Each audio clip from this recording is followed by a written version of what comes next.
are watching Darasa Online. Hello students, welcome to Darasa Online. My name is Idrisa Msuya from Kunduchi Girls Islamic High School.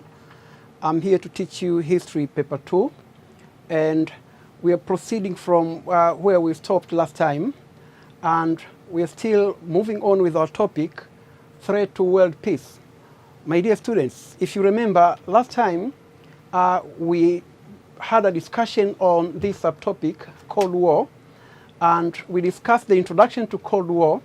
Also, we looked at development of Cold War, as well as factor for Reimagines of Cold War. And finally, we looked at manifestation of Cold War. That's what we started last time. And it's my hope that you enjoyed the last lesson, and also you were able to attempt the questions that we provided you, and as well as some other questions that you are going to find on your studies. For today, my dear students, we are going to have a lesson on the following issues. One is to explaining the concept of detente to Cold War.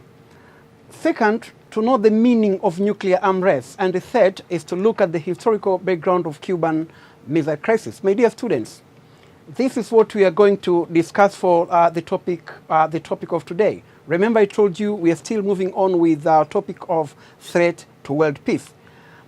My dear students, here we have some questions, and it's my hope that at the end of this lesson, you'll be able to attempt this question with no problem. The first question is to show how development of arms cemented the development of Cold War. And the second question is why some nations find it necessary to develop nuclear weapons. And the third question is to analyze the rationale behind the non-proliferation of nuclear weapons on street. These questions, my dear students, I'm quite sure that at the end of our lesson, you'll be able to attempt this question. So let's go together in our lesson of today and make sure that you pay attention to what I'm speaking, because it's very important for you regarding to what I said last time about this topic. Now let's move to factor leading to thaw or detente between the Eastern Bloc and the Western Bloc. My dear students, here we have a word thaw and we have a word detente. These two words are used interchangeably in our study of Cold War. Why do I say these two words are used interchangeably? First, when we say thaw, is a situation where something was as cool as ice and is starting to melt down. By melting down, well, from a shape of being an ice to melt down and become liquidy. When it becomes liquidy, this is what we mean thaw. But when it was ice, this means it is very cold. And this situation is what we use to describe it as Cold War. So when Cold War starts to decrease, what we see is something which was so cold, it starts to melt down and become liquidy. That's why we are using this word thaw, referring to the collapse of Cold War or reduction of Cold War. But also sometimes we are using a word detente. We use the word detente. Detente is a word means that releasing of tension, releasing of tension. Mind you, what we said last time is that Cold War was characterized by tension, misunderstanding, and conflict. So here there is detente, means releasing of that tension. That means releasing of that misunderstanding. So people who were not in a good term, now they're starting to have a good relations. But here, remember, we are speaking of detente, referring to the relations between the Western Bloc and the Eastern Bloc. Relations between USSR on one hand and USA on the other hand. So their relations started to improve. That's what we mean by a word detente. So conflict among the two blocks, Eastern Bloc and Western Bloc, started to improve, started to end, and there was improvement of relations. This is what we are referring to detente. Let's now look for the factor for detente. What caused the relations to start to improve? We have got so many reasons, we've got so many factors, but the first factor is the declaration of coexistence policy by the Soviet premier or president of USSR, Nikita Khrushchev. Nikita Khrushchev in 1956 when he was addressing the 20th Party Congress in Moscow, he gave one of the very inspirational speech which was so welcomed by the Western countries. And one of the things he said is there should be the coexistence between the Western countries and the Eastern countries. Coexistence. We're speaking of coexistence. Coexistence means that the capitalist and the socialist, they can live together. We can live together in the same world. They can live together in the same roof. And these words were so welcomed by the Western countries. And this became one of the reasons for detente. But also in this conference, this Nikita Khrushchev, he spoke about the policies which were practiced by his predecessor, Joseph Stalin.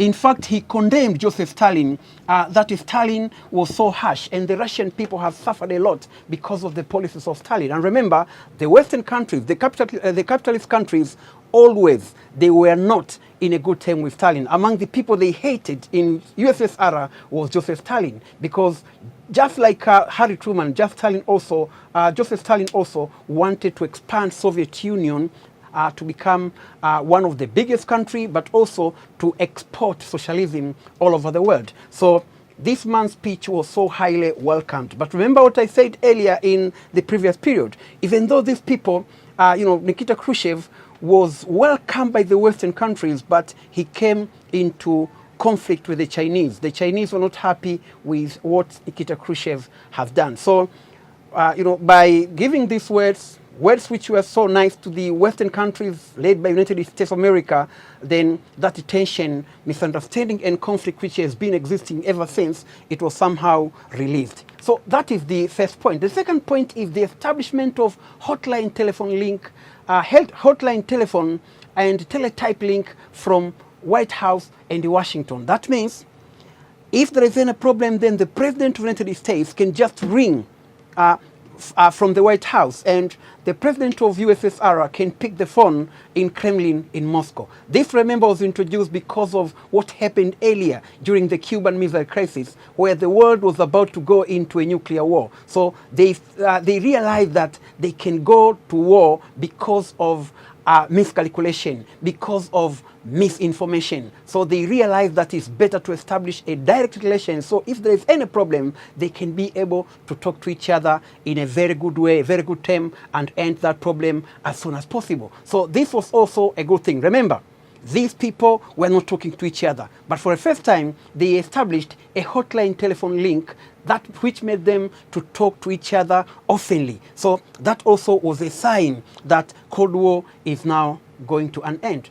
This is the, this is the White House, and these are the people who are busy to install the hotline telephone link and teletype in the White House, trying to establish the communication between White House and the Kremlin. This also, as I said, this has helped a lot to relieve tension which has been existing for long. Another point here is that President Nixon of the United States of America, he visited Moscow. He visited Moscow and he signed some treaty. One of the treaties he signed, it was called the SALT I, Strategic Arms Limitation Treaty 1. And this treaty was to reduce the production of strategic weapons.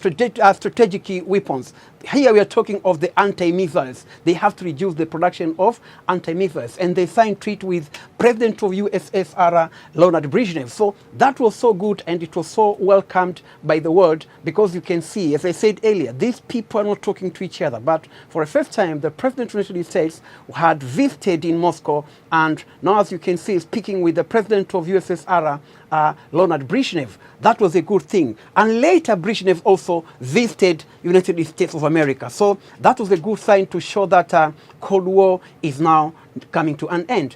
This is Richard Nixon signing the peace treaty, signing that SALT I treaty. Here is, here in Moscow. As you can see, this is Nixon and this is Leonid Brezhnev. They are here in Moscow signing the treaty. That was a very good sign of trying to end Cold War.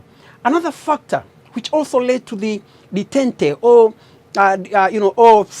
It is the invitation of American table tennis team to go to play in China. That was 1970. For the first time, remember we said earlier when we were talking about the Iron Curtain, these people were not allowed to move to go to another country. But for the first time, the American table tennis team, which which at that time, that table tennis team was scheduled to go to Nagoya to play the international competition of table tennis, which was scheduled to be held in Nagoya, Japan, but they passed through China and they play the Chinese national team. And that one is called a ping-pong diplomacy, a ping-pong diplomacy. It established a new thing in a diplomatic world, a ping-pong diplomacy, whereby some players of the one team, they are mixed up with the player of the other and they are playing table tennis. And that also is considered to be one of the very important reasons for the Tente. But this did not just stop here.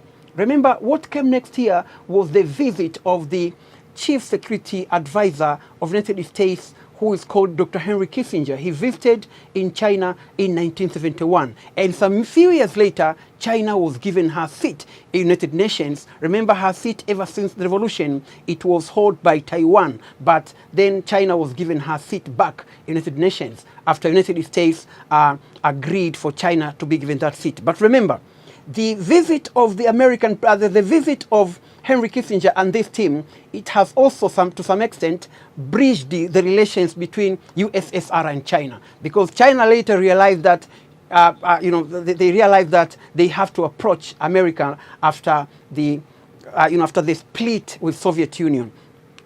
This is these are the players who are playing table tennis, as you can see. The American and the Chinese player, they are playing table tennis. And I said earlier, this is called a ping-pong diplomacy, whereby it was played to strengthening U.S.-Chinese relations. That was so good and so interesting. Another thing here is economic burden of the Cold War and the danger of nuclear proliferation. Economic burden of the Cold War. Cold War was very expensive. Cold War was very expensive. It was very expensive. Why do we say that it was very expensive? Just as you can see, a cost of United States nuclear weapon program, it exceeds 5.8 trillion US dollar. You can imagine, right? This is a lot of money. The program, the nuclear program alone, we have yet to speak about other kind of weapons. You can see this. This, this has been, this was published by an international organization that deals with the weapon productions. So as you can see, the total cost of war, Cold War, from 1948 to 1991 for United States, that was taken in 1996. It was 13.1 trillion US dollar for United States. And the United States, for that case, they were spending during that time 298.5 billion US dollar each year on military spending. And Edward Shevardnadze, who was the foreign minister of USSR, he said that USSR was spending about 50% of the Soviet national product, in fact, was spent on defense, on arms and the armed force.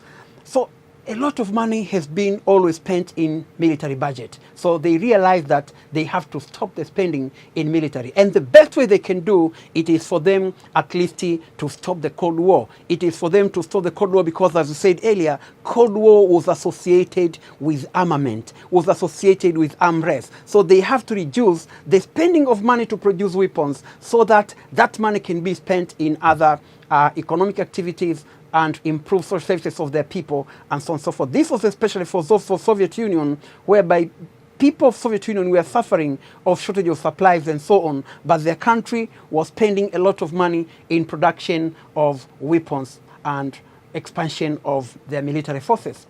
Another point here is American first trade deficit of the 20th century in 1971. Since Second World War, the American economy was always rising, But in 1971, for the first time, the Americans faced what is called the trade deficit. That means they were exporting less than what they were importing. And this was caused by the oil crisis of 1973. And they came to realize that the oil crisis of 1973, it was pure political. It was caused by the Cold War. So they came to realize that the best thing they can do, it is for them to end the Cold War so that the economy can be strengthened. Another thing here is the Russian achievement of nuclear parity. Russian achievement of nuclear parity. The Russians were producing, had a lot of nuclear weapons compared to United States of America. And the Americans came to realize that no matter what they do, it is very difficult for them to catch the Russians. So what do? They have to make an agreement with Russia so that so that they can be able to reduce the weapons which are produced by the Russians by destroying them. So at the end, the number of weapons produced by the Russians can be equal to the number of weapons that the Americans had. And as you can see, this of course is showing the Russians' superiority in weapons production. And the Americans, as I said, they came to realize that they have to do something. At least they have to talk with the Russians so that they can give them some money and they can start to destroy some of the Russian weapons so that the number of weapons the Russians had can be equal to the number of weapons the Americans had. After that, my dear students, let's now go to another subtopic. And this is about the reemergence of Cold War. My dear students, I know you have not heard so much about this. But some time ago, there was a question about this reemergence of Cold War, and I thought it's very important at least to have a brief discussion on reemergence of Cold War in 1980s.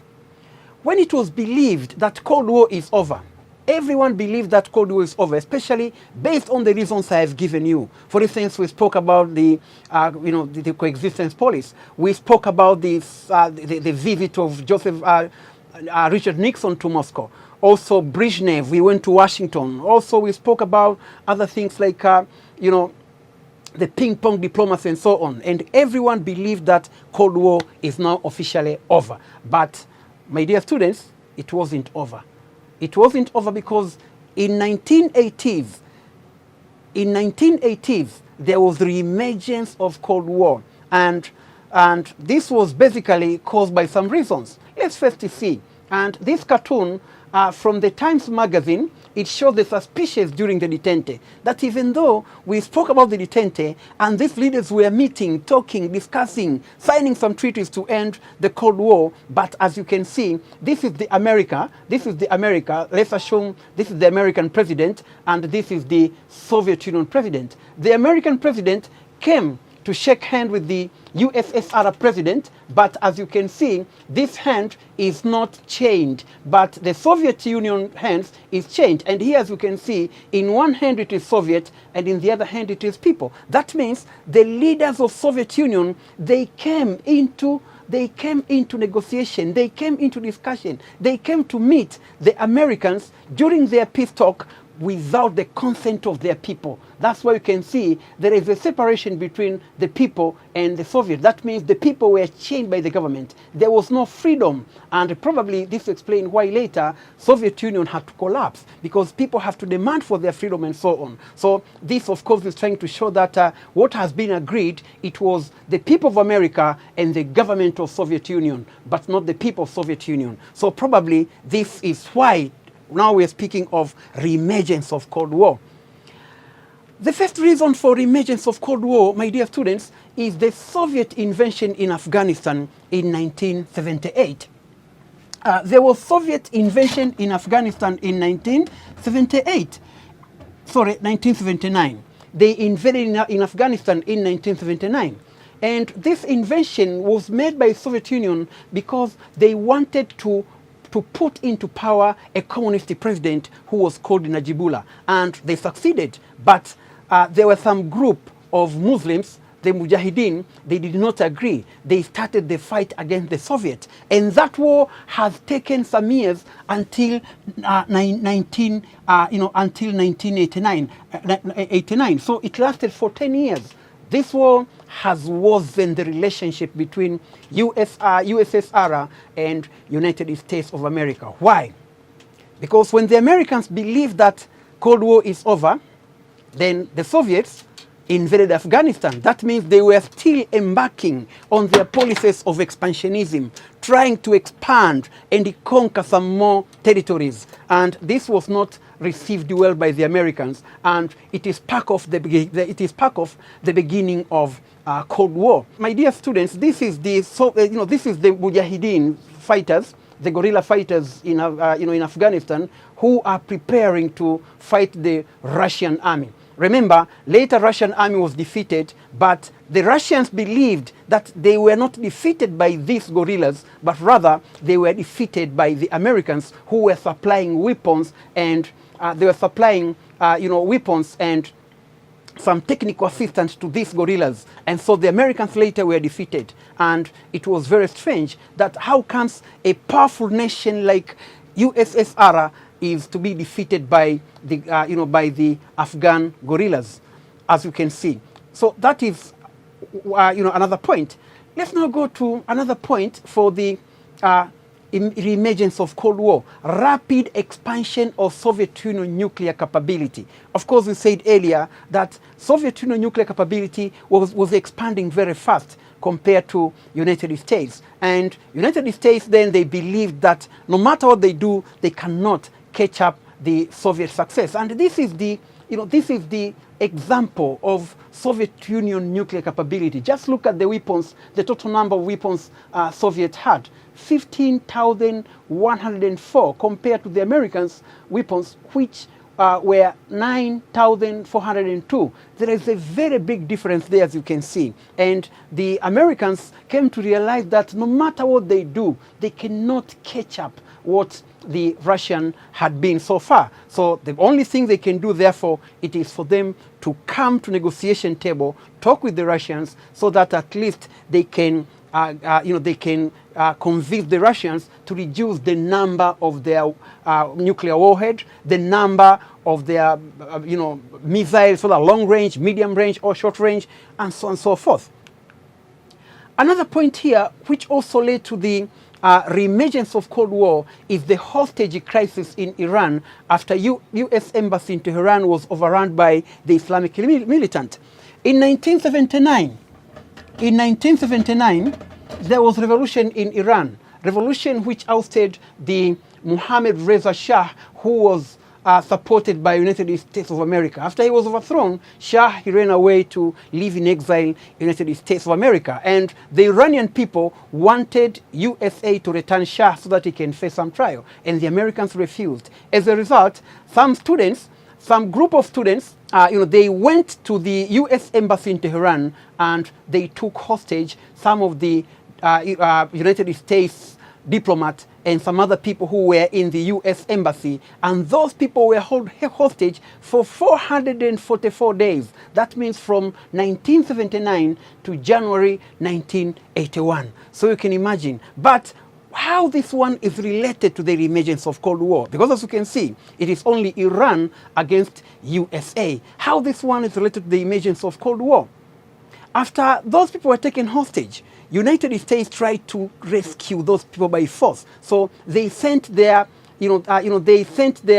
helicopters and the transporters carrying some American soldiers and equipment, and trying to rescue those hostages. But unfortunately, those helicopters, they collided on the air. They collided on the air, and they were all totally destroyed. As you can see, these are the wreckage of the American helicopters and transporter. But then the Americans, they believe that the Iranians do not have the technology of destroying one of their very sophisticated helicopter. So they realized that probably there is a hand of Soviet Union, and that renewed a Cold War, because they believe that this is the work of Soviet Union. So as you can see, this also sparked off the beginning of Cold War. Another factor for reemergence of Cold War is the USA boycotted the Moscow Olympic Games in July 1980. They boycotted the Olympic Games of July 1980. And they boycotted because they said they are trying to demonstrate the USSR's invention in Afghanistan in 1979. By boycotting that Olympic Games of 1980, it also increased or renewed some tension, misunderstanding, and conflict. This is also another very important point leading up to the reemergence of Cold War. As you can see, this is the newspapers United States of that time of 1980, and here you can see the heading: Carter pushes games boycott. That means Carter supporting the boycotting of the Olympic game. And here you can see Soviet must leave Afghanistan in a month. That means this is the Americans wanted Soviet Union to leave Afghanistan in 1 month, and so on and so forth. So you can see this also renewed the Cold War. So, my dear students, as we have said, this is the way the Cold War re-emerged. Another point here is USA also boycotted Los Angeles Olympic Games in July 1984. USSR and 13 allied countries boycotted Summer Olympics game. As you can see,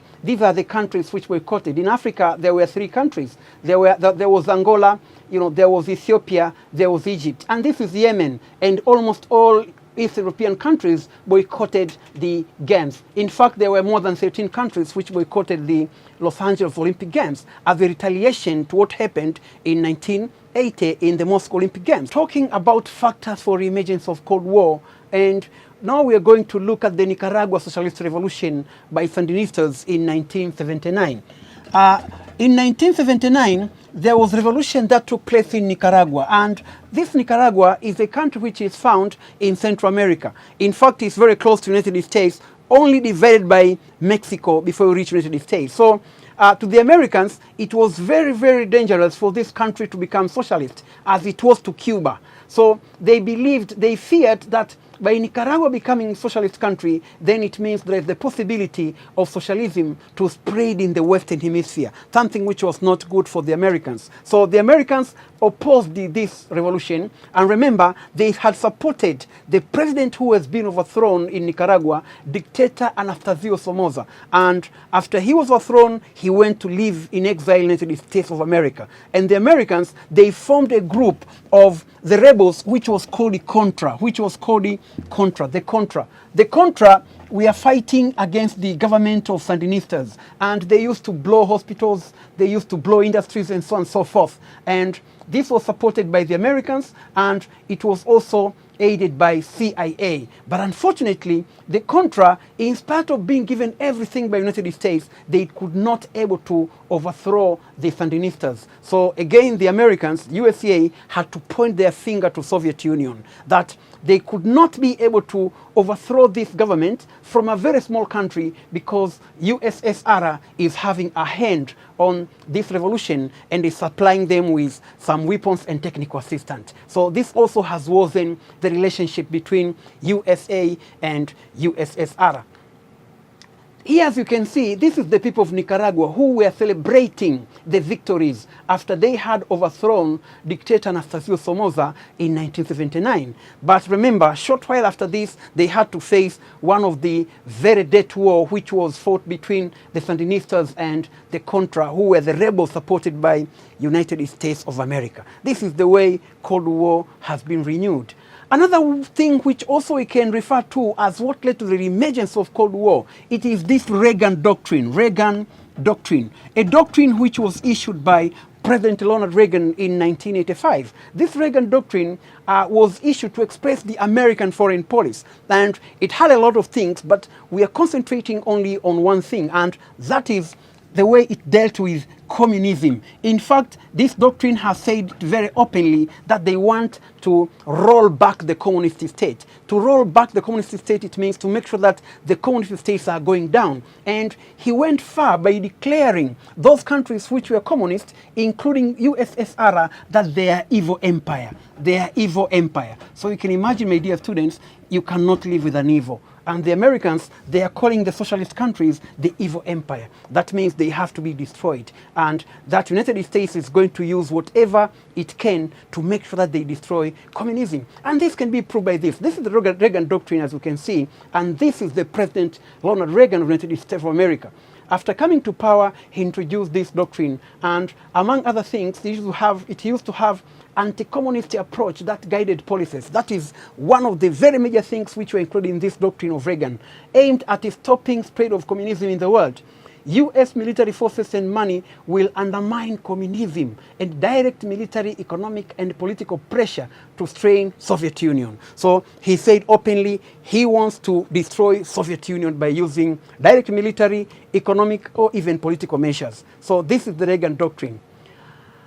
My dear students, Cold War was officially pronounced to be over on December 3rd, 1989 by George Herbert Walker Bush and Mikhail Gorbachev. And as you can see, here they met in Washington, D.C. to sign the treaty to end Cold War officially. But then, the question that I can leave up with, is the Cold War really over, as said by Bush and Gorbachev? This is the question I leave to you, my students. You have to discuss it. You have to, you have to find it for yourself. Particularly, you're going to see in next part how you're going to tackle such questions.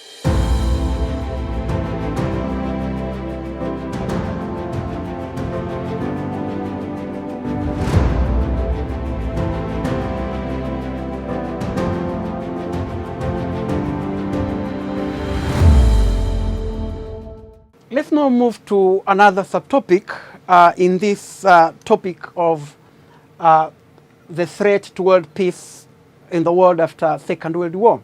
Now we are moving to nuclear arms race and Cuban Missile Crisis. The term arms race generally refers to a peacetime competition between the state for military superiority. And this word, as I've said, it has got a lot to do with security dilemma. As I said earlier, when one country produces weapons for their own security, it inspires, it forces other countries to start to produce the same weapon or weapons which are better than those because of also her own security. So that's what we mean by security dilemma, that when you do something thinking that it's for your security to other people or to other country, it becomes a problem. It creates some dilemmas. So this is leading up to the arms race.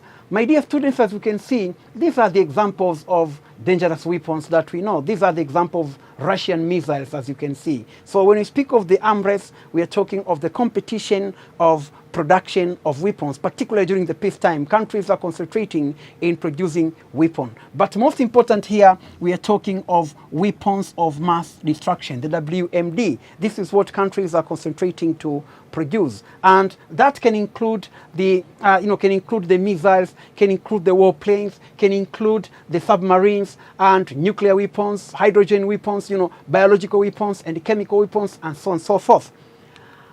My dear students, as you can see here, you can see the escalations of arms race between USSR and USA. These are the examples. Of course, I already discussed this in the previous chapter. We have discussed already about this in the previous chapter, so I don't have to repeat about it. The nuclear parities between USA and USSR.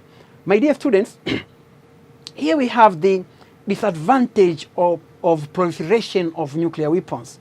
Why do you think we have that the International Atomic Agency, which always bringing up some countries to sign the treaties of non-proliferation of nuclear weapons, or preventing the spread of nuclear weapons?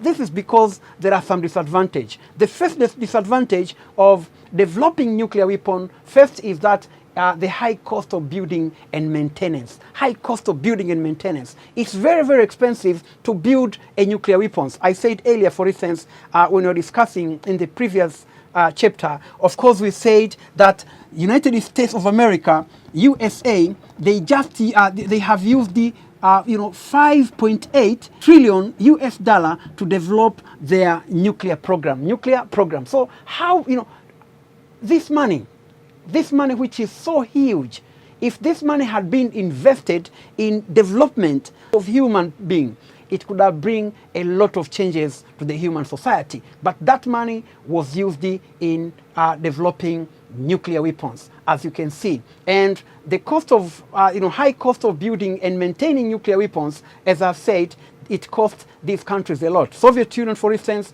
was spending a lot of money in building and maintaining nuclear weapons. And I want to make it very clear, building nuclear weapons can be very cheap compared to maintaining nuclear weapons. To keep nuclear bombs is very expensive sometimes than to produce it, because it needs to be kept in a certain in a certain condition in order to avoid the possibility of an accident. But the second reason why do some countries, the disadvantage of proliferation of nuclear weapons is lack of morals. Lack of morals. It is immoral to have nuclear weapons. As you can see, when Nelson Mandela came to power, the president of South Africa, he found that there was the ongoing program of South Africa trying to build nuclear weapons. But Mandela abandoned that program because he said it is immoral to produce nuclear weapons, especially if you look at the disasters that nuclear weapons can cause. If you look at the danger that nuclear weapon can cause to human being and human life in general, and that can include both people and animals. And all other living things can be affected if nuclear weapon is either used or tested. Remember what happened in Sahara Desert when the French tested their nuclear bombs. There were some effects which are left till today. Or look back to what happened when USA used the atomic bomb at Hiroshima and Nagasaki. Still people are suffering till today. Another reason, disadvantage or proliferation of nuclear weapons is that nuclear weapons industry produce a large volume of low level of radioactive waste. They produce some radioactive waste, things which are causing a lot of danger to the human being. They are in fact affecting the living organisms and so on. And some people can eat. For instance, if they have tested their nuclear bombs in the ocean, sometimes we can eat fish, and those fish maybe they're affected already by some radioactive and so on, and the people can suffer and die slowly and so on. So this is another disadvantage or proliferation of nuclear weapons. Another thing is that the residual radiation from nuclear weapons can destroy the environment and the wildlife for centuries. This I think is clear. Also, we have the loss of life. But remember also accident. Remember what happened in Chernobyl in 1985 in Ukraine, where people died because there was a leakage in one of the nuclear plant. So this is the disadvantage of proliferation of nuclear weapons. This is why the international organizations under UN, it is fighting to prevent the spread of nuclear weapons or proliferation of nuclear weapons. It's called a non-proliferation treaty. Has been signed by several countries because of the danger nuclear weapon can pose to the human life and the living organisms. Another thing here, as you can see, is also that it promotes countries' aggressiveness. That having nuclear weapons also it promotes countries' aggressiveness. USA cannot be punished, neither North Korea, in spite of existence of UN principle of principle of responsibility to protect. Since 2000, there was a principle which was passed by the United Nations Security Council that talks about responsibility to protect. That United Nations can order their members to enter into one country if that country is doing something which is against humanity. But a country like North Korea, because they possess nuclear weapons, then no one can go to Korea. No one can go to Korea. United States of America can do whatever they can, but they cannot be punished because they have nuclear weapons. That is another disadvantage of proliferation of nuclear weapons. The other disadvantage is that nuclear weapons are impotent. Impotent to what? What does it mean? It means that you have nuclear weapons that you cannot use it anywhere. It is not easy to use nuclear weapons. Difficult to use under the moral questions. And ever since it was used once by the United States, it has never been used again. And I believe it's not easy to use nuclear weapons. So why are you spending a lot of money to produce something that you cannot use it either today, tomorrow, or even tomorrow's? So that is the problem with nuclear weapons. My dear students, let's now let's now go to this. why do countries develop nuclear weapons? We have looked at the disadvantage of having those nuclear weapons, but why do countries develop nuclear weapons? The first reason is that they were cheaper than conventional weapons.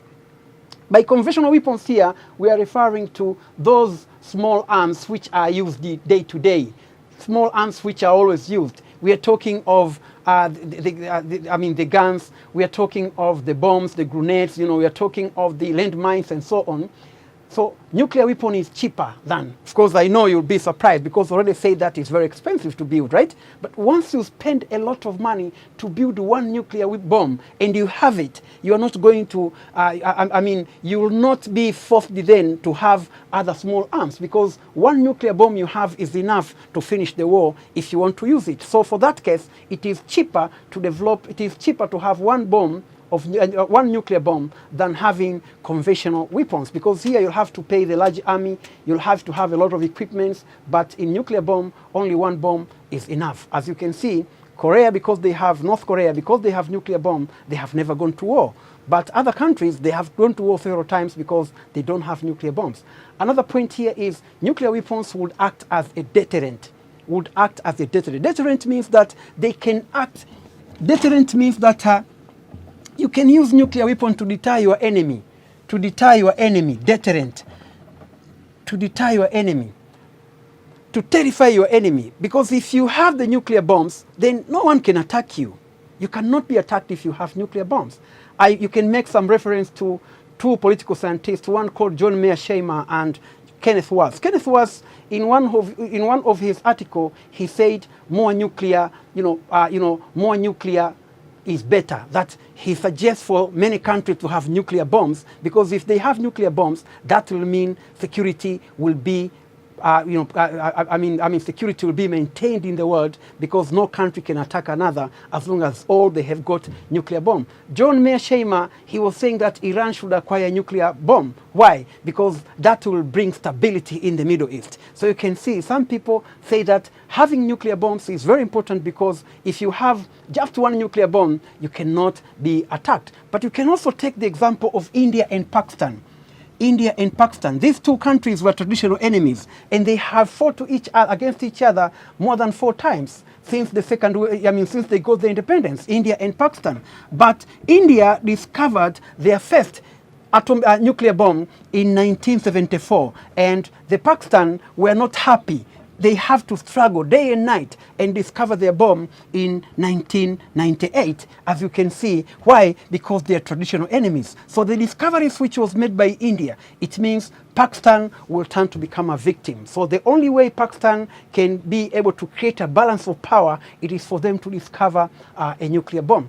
But also nuclear bombs, nuclear weapons, they are sometimes developed for prestige. Prestige also is another reason. Prestige, what does it mean by prestige? You are developing nuclear weapons because you just want to be among the countries that possesses nuclear weapons. When the countries that possess nuclear weapons, they are called up, you become one of them, just for prestige.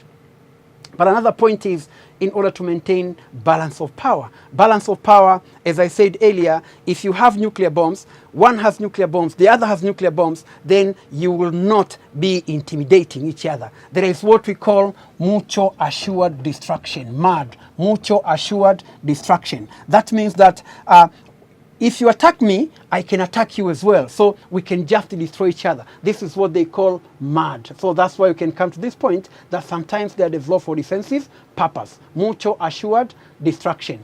It is called MAD. I'm sorry, there is no R here. It should be MAD, M-A-D. There is no R. So it is mutual assured destruction. You can destroy me the same way I can destroy you. So there is no need of destroying each other. So that will create a kind of respect in the international community. The last point here is to increase countries' influence of other. If you have some nuclear weapons, then you can influence other countries which that does not have nuclear weapons. So this is the reason why do some countries decide to develop nuclear weapons. My dear students, let's now go to another part of our discussion. This is the Cuban Missile Crisis of 1962. This is exactly what happened. This is exactly what happened in 1962. And in 1962, there was the American spy plane, when they were flying over the over the Cuban airspace, they discovered that there were some underground missiles which were placed in Cuba, and those missiles could be able to fire any places in the United States. Those Russian missiles were placed there, and the Americans, they were not happy because they feared that they can be attacked by USSR from Cuba. And remember, Cuba is very close to the United States. It's very close to the United States. From Florida to Cuba is very close. And if you go back to 1810, one of the presidents of the United States of the time, who was called James Madison, he wanted to buy Cuba from the Spanish, and the Spanish minister refused, and he said he said he had rather see Cuba sunk on the sea than selling it to the United States. That means Spain still wanted to continue to hold Cuba, and the Americans wanted to buy Cuba, and the price they wanted to offer, it was 8 times more than what they offered to buy Louisiana from the French. So Cuba was very important to the Americans strategically. And here we are, the Soviet Union, they just came and placed their missiles in Cuba. And this was not so welcomed by the Americans. They were not happy, in fact. And that is the way Cuban missile crisis started. Let's now look at the American invasion in Cuba in 1961. Before the Cuban Missile Crisis, the Americans tried to overthrow the Fidel Castro's government by supporting the Cuban exiles who were living in different places in United States, particularly in Florida. And they wanted, and of course this happened after the overthrow of dictator Fulgencio Batista in January 1959 by Fidel Castro. And this, of course, became a humiliation to the new American president, John F. Kennedy, because he was defeated. Cuba, the United States was defeated. They were defeated by the Cubans, and that was a shame because no one ever believed that their country can be defeated by such a small countries. So the impact of American invasion in Cuba, what's the impact? The first impact is Castro declared Cuba a communist state. Cuba became a communist state in December 1961, something that the Americans were not expecting.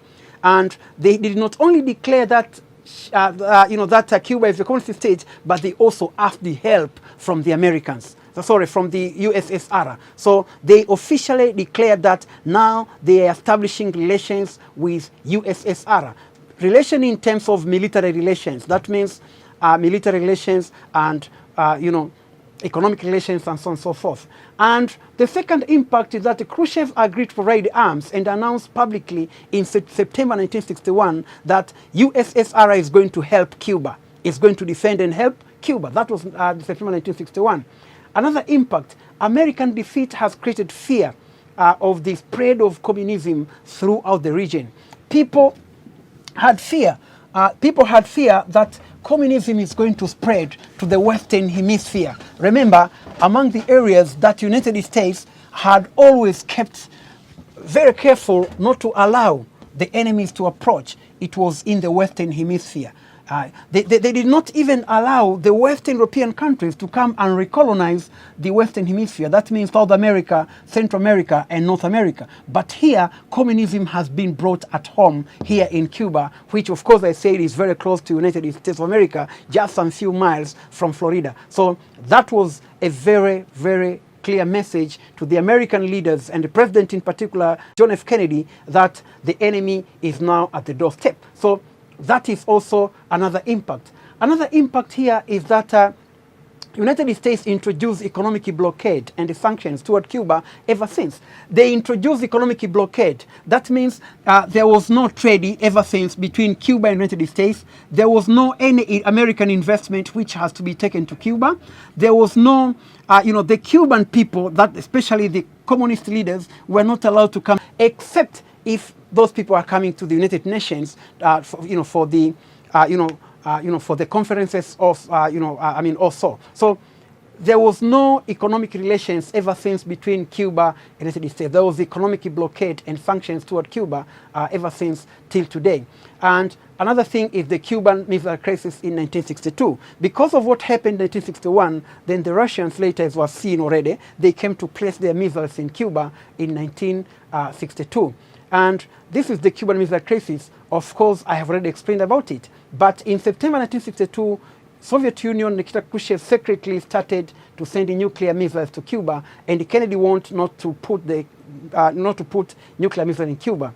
And American spy plane, as I said, they discovered the Russians had sent 25 Soviet ships to come to the region and so on. The condition to end the crisis was USSR will agree to remove the missiles from Cuba only if the Americans agree to remove their missiles in Turkey. That is the way it has to be settled. And this is the, this is the condition. This is what has been discovered by the American U-2 spy plane. They discovered that there were underground missile system which has been built in the areas we have mentioned, and that is part of to what we call the Cuban missile crisis. Let's look at reasons for USSR setting up the missiles in Cuba. Why have they put their missiles in Cuba? One, to force the United States to remove her missiles placed near and surrounding Soviet Union, especially in Turkey. That's the same way you can place the missiles near to my country, I can do the same. So they put some conditions. You remove your missiles in Turkey, I remove my missiles in Cuba. That is the condition which they have put. And really at the end, they agreed that the Americans removed their missiles in Turkey, and Nikita Khrushchev removed his missiles in Cuba. The second, to prevent any possible attempt of USA invasion on Cuba. They wanted to prevent in any invasion on Cuba. They said to demonstrate to the world the strength and power of communism, that the same way you can come to me and establish your military camps, military bases, I can also do the same. And another, to build up the retaliation capability in case of any attack, that if they're attacked, they can be able to retaliate. This is what I said, MAD, mutual assured destruction. They said to spread, the other point is to spread communism in the Western Hemisphere, and the other to put USA to the same pressure USA was put, was in Europe because of the presence of missiles in Turkey and other NATO bases. The impact of missile crisis, my dear students, one is the establishment of telephone link between and teletype. The second, USA removed her missiles from Cuba, and USSR removed her missiles in Cuba, and USA removed her missiles in Turkey. Another point is signing of nuclear ban treaty 1963, strengthening of Cuban relations, Soviet Union, Sino-Soviet split, USA sanctioned and isolated Cuba ever since, and Khrushchev lost popularity as the leader of the world.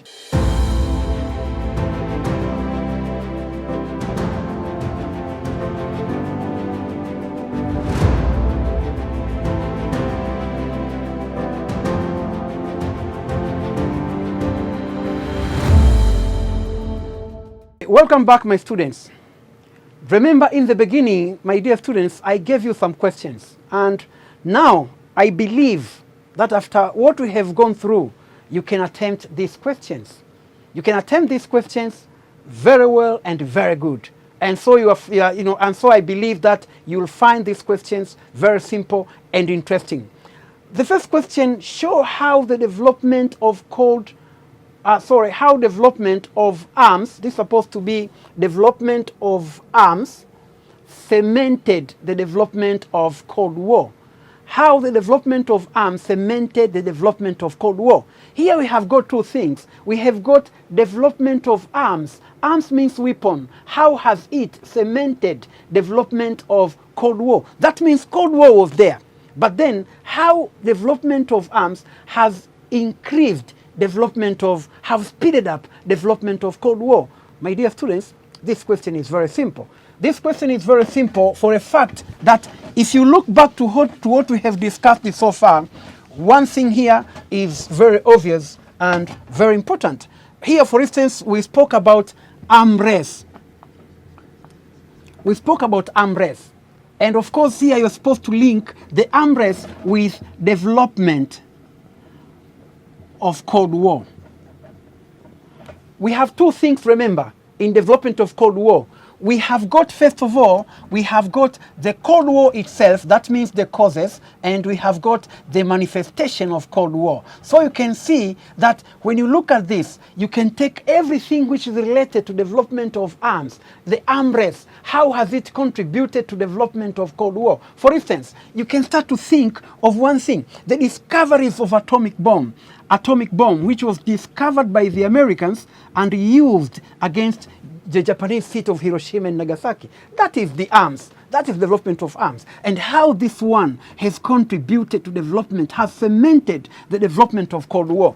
You can come to another point. You can look, for instance, to other things like the Cuban Missile Crisis. Of course, here we are talking about missiles. How this one has cemented the development of Cold War. Remember, I said two things here, two areas here are going to be used to give, to feed you with the answers. One is the causes of Cold War themselves, but also manifestation of Cold War. So you're going to trace it that way. For instance, you can also talk about other things, like what? You can also look to other areas that beside the discoveries of atomic bomb, or for instance, Cuban Missile Crisis, you can also look to other areas as well. As I said, your concentration is going to be in this. So for that case, this question is very easy for you to attempt. Again, I repeat, my dear students, you have to be very careful, because don't expect to get the question that comes direct. Now we are getting the questions which are what we call a competent-based questions. The question that will make you to think first before providing the answers. So this is the answer, and you can use those points I've mentioned, just like what I gave it to you. So I'm expecting that after this lead I gave you, you can be able to continue and finish the question. The second question, why some nations find it necessary to develop nuclear weapons? Of course, this one I've already said. Why do countries develop nuclear weapons? Of course, we said some of the countries develop nuclear weapons because of their defensive purpose. They want to defend themselves. And of course, I gave the example of a country like Korea. Korea cannot be attacked by the United States like other countries, like Iraq, because they have nuclear weapons. If they didn't have nuclear weapons, probably they would have already been attacked, and their president would have already been overthrown. But they survived because they have nuclear weapons. So this explains why some nations find it necessary to develop nuclear weapons, but for prestige purpose. But others will say they are more cheaper than conventional weapons and so on. My dear students, again here you have the answers to your questions.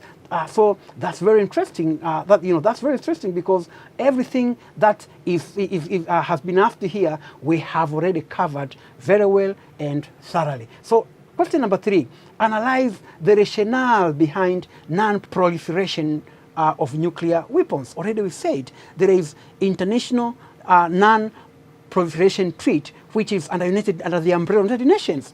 Why are they signing? Of course, we have explained disadvantage of having nuclear weapons, disadvantage of producing nuclear weapons. First, they are very expensive, we said. I gave you the example that the Americans are spending a lot of money. Shevardnadze, the foreign minister of USSR, he said that USSR was spending about 50% of their budget was spent on military. And the military, we believe that largest portion of military spending, it was in building nuclear weapons. So building nuclear weapons is very expensive, and a country is spending a lot of money in building nuclear weapons. So my dear students, as you can see, all these questions, as you can see, you have the answer to them. So my dear students, let's come to the end of our lesson of today. Next time we are going to finish up this discussion in this topic of threat to Cold War by focusing on another very important party, which is the creation of State of Israel and the Palestinian problem. That will be again another very interesting subtopic. So thank you very much and goodbye. I wish you well.